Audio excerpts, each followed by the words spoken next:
এটা আমার নিজের চোখের সামনে দেখা, স্বয়ং এসভিএফ ও দেবদার অটোগ্রাফ চায়। সত্যি মানে এটা একটা ভয়ঙ্কর ভয়ঙ্কর জিনিস তোমাদেরকে এখন দেখাতে চলেছি। আমার মনে হয় এইগুলো অ্যাকচুয়ালি তো বলা উচিত আলাদা করে। মানে এসভিএফ সিনেমাস দেবদা যেখানে যেখানে ভিজিট করেছে সেখানে দেবদার ছবিতে এসভিএফ চেয়েছে যে একটা দেবদার অটোগ্রাফ থাকুক। ইয়েস, এসভিএফ চেয়েছে, বারবার বলছি। তো এটা একটা কত বড় জায়গা বলো তো, যে এসভিএফ দেবদাকে একদিন দেবদা বানিয়েছে বা দি বিগেস্ট মেগাস্টার বানিয়েছে বা একটা সুপারস্টার বানিয়েছে, সেই এসভিএফ নাকি এখন দেবদার থেকে অটোগ্রাফ চাইছে। কেন?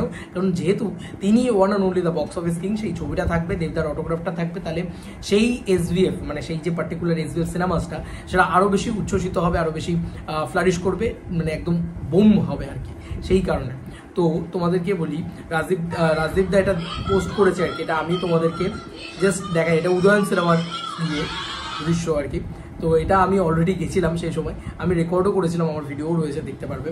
বাট আমার এই শর্টসটা তোমাদেরকে পাশে দেখানো। দেবদার দেখো চ্যালেঞ্জের যে ছবিটা, সেই ছবির ভিতরে দেবদার নিজে সিগনেচার করে দিচ্ছে।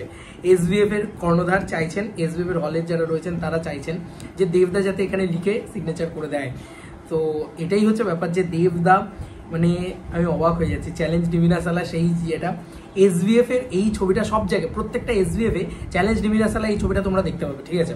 এসভিএফ সিনেমাসের কথা বলছি, ঠিক আছে? আবার মানে মেনশন করে দিই, সেখানে নাকি দেবদা গেলে এসভিএফ চাইছে যে আপনি একটু অটোগ্রাফ করে দিন বা তুমি একটু অটোগ্রাফ করে দাও দেবদা।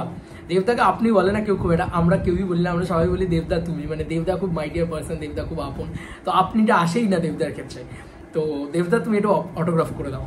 এই ব্যাপারটা সত্যি একটা দারুণ লাগলো আমার। মানে সেই সময় তো রেকর্ড করে নিয়েছে, অত ভাবিনি, বাট এখন আমি জাস্ট ভাবছিলাম, ভাবতে ভাবতে মনে হলো যে বাহ, দারুণ একটা জিনিস তো। হ্যাঁ সত্যি তো, দেবদা এমন একজন মানুষ যার অটোগ্রাফ নাকি যে দেবদাকে এসভিএফ তুলেছে সেই এখন দেবদার অটোগ্রাফ চাইছে। কেন?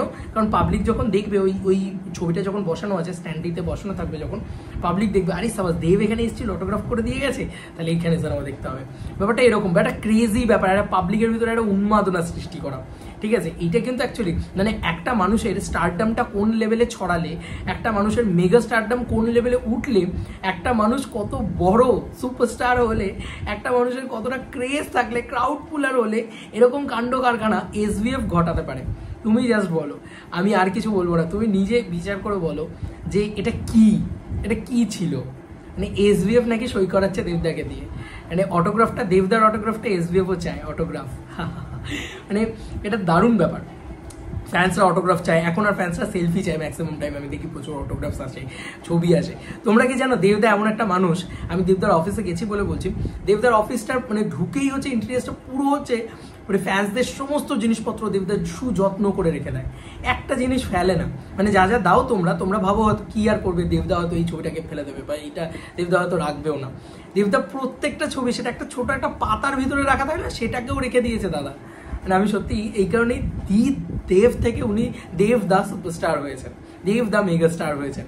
কারণ উনি মানুষকে না খুব গুরুত্ব দেয়, সাধারণ মানুষকে প্রচন্ড মাথায় তুলে রাখে, যাকে বলা যেতে পারে।